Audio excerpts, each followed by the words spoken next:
Chewie, this was your little scoop that you may have. Do you want to give some insight into the recent across the board letter sent out to federal employees? The next thing on the Trump list of things, of course, it's sometimes entertaining, sometimes it makes you want to cry, and sometimes you just have to find the middle ground of entertainment and crying. And say at least it's not our government yet. Yeah. So Yeah, a bit of a letter sent out, eh? yeah, so this came across my radar late yesterday. That there started to become discussions about how every federal worker in the US received the same email, basically saying, "Hey, if you want to quit your job, now's time, and we'll pay you out if you leave now." To everyone.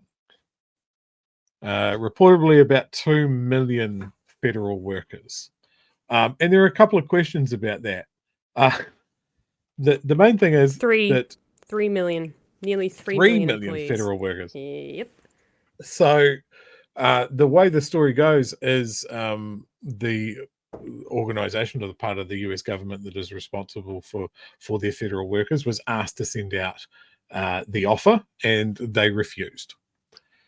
And then someone potentially quite closely connected with Elon Musk literally plugged his own laptop into a federal server, accessed the mailing list for all of these people, and mass emailed out this offer. And all that they needed to do was reply to it, resign, for that to be processed. Now, what's interesting about that is almost the same process was followed after Elon's takeover of Twitter. The letter is very, very similar in wording and in layout. There is a subreddit for federal workers, and the discussion in that subreddit is very interesting. This may have massively backfired. There were people that were looking at the door that were not wanting to be part of Trump's regime, and potentially going to take an offer or take an early retirement or look for another job. And then they got this and they thought, you know what? If you're going to push me out so hard, I'm not going. There are comments of people going, I am not continuing to work for Donald Trump. I'm going to follow my oath to uphold the Constitution and work for the people of this country. If they want me out, and this is a direct quote for one that I read, if they want me out, they can drag me out. Reading between the lines, I think the idea for this was to get rid of disloyal people and replace them with MAGA loyalists. So I really, really hope that it works. Well, that the people staying on, that it works, that they slow that down. And in other very recent news, I don't know if you guys have seen this, a US military Black Hawk helicopter crashed into a passenger plane in Washington.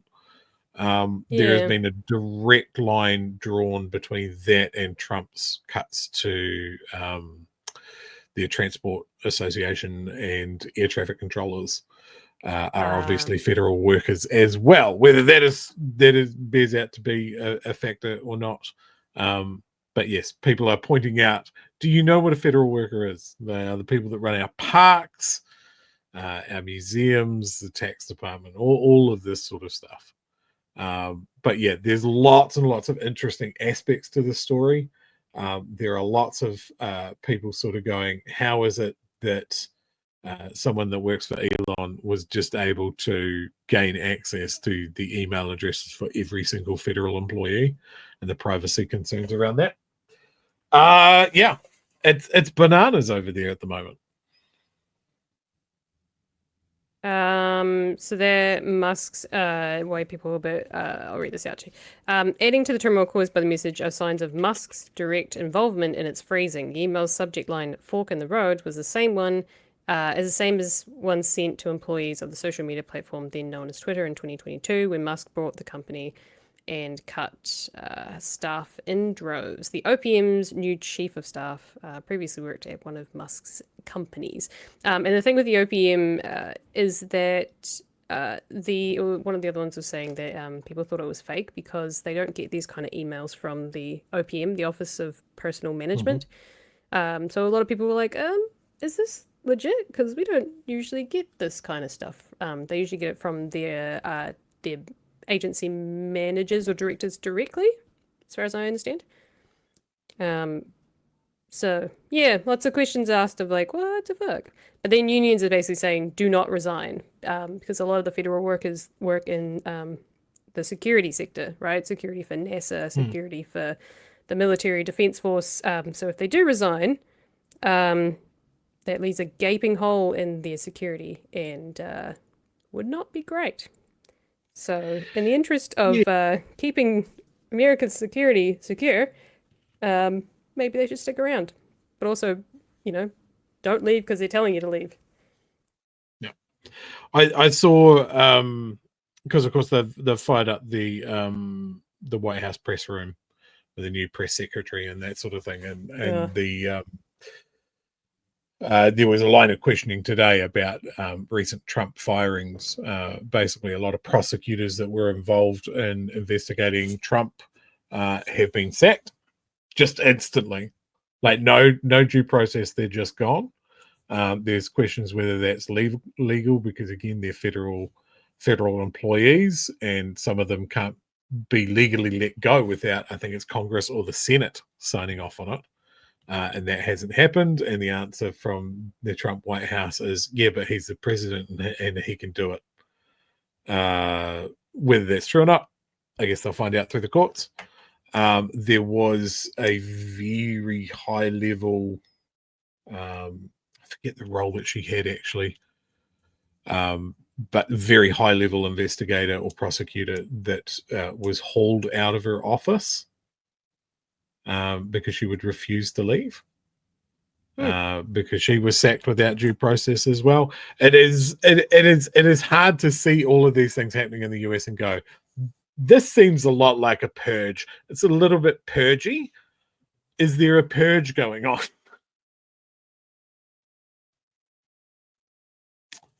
But yes, you get rid of people and you replace them with people that are loyal to you, and that seems to be very much a dictatorial playbook.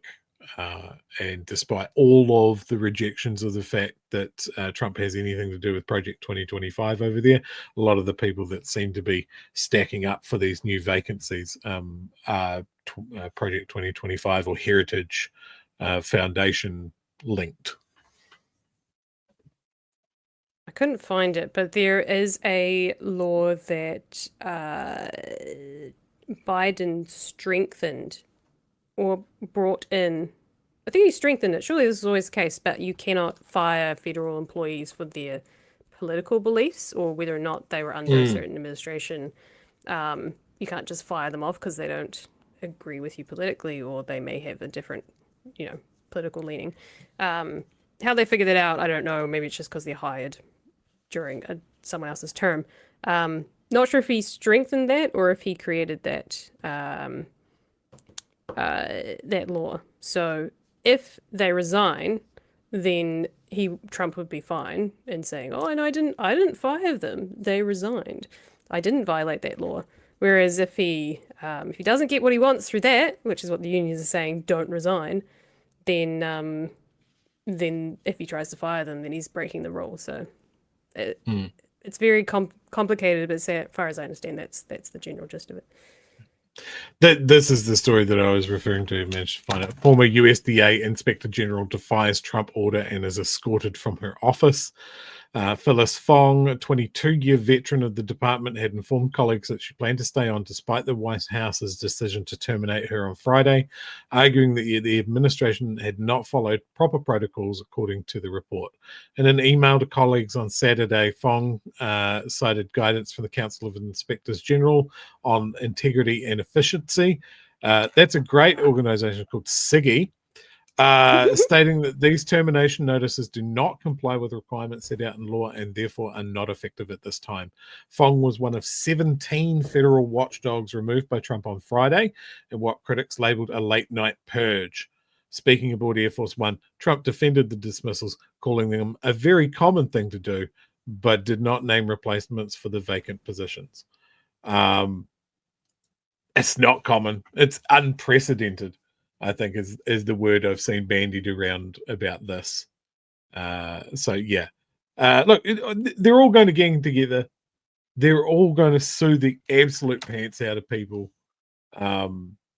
Yeah, it's bizarre. Like Trump seems to be doing everything via executive order, which cannot last.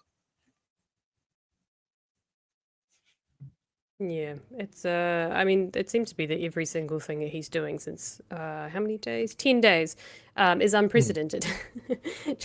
Everything is can be labeled as such, and I don't know if they can stop him, because if he guts the courts and they want to take legal action against him, who's going to take the legal action against him if it's either stacked by his cronies or there's no one to process the courts? You know, it just creates an absolute mess for actual crime and actual sentencing that needs to happen. You fucking the whole judicial system. Yeah, and look, I think there's always precedence between what we see in the US and down here. Obviously, ours is a more adorable version of it and not quite a terrifying world-changing event. For now. But this thing that parties on the left of whatever system we're talking about seem to be a lot more conscious of criticism. You know, when we look at, say, Labour, say, squandering their majority last time round and not doing enough. You know, in the US, there was always criticisms of like, say, Supreme Court judge appointments. Like Obama was heavily criticized for that he shouldn't replace a Supreme Court justice in the last sort of third of his term, and so they didn't. And then the hats change, and Trump replaced a couple in his last third, and so he's got a stacked Supreme Court, and all of this stuff. If it goes to the Supreme Court, there's your answer. So yeah, and we look at our government here. How many things have they done under urgency? There's something that they literally criticized Labor for doing, of putting a few things through under urgency during a global pandemic, still criticized. These guys have made putting things through under urgency business as usual. I've seen Democratic presidents criticized for using executive orders to get things done. There's a picture of Trump looking over a fort that he's made out of executive orders. There's talk of there being 100 plus executive orders that he's doing in the first month. It is bananas. But the parties on the left have got to stop listening to criticism from the right. If this is what's going to happen, just implement your vision. That's what people want you to do. If you got voted in, that's what they want you to do. And then don't listen to them. Because if the roles are reversed, they're not going to listen to you. So don't listen to them. Whether it's taxation, building houses, looking after poor people, backing workers over corporations. That's the difference that we want from you guys. Do that. Do the good things. Yeah, we have this conversation quite a lot. What the right wingers think.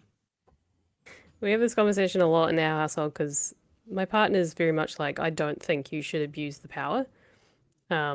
Regardless of whether or not they, like the whole thing of they go low, you go high.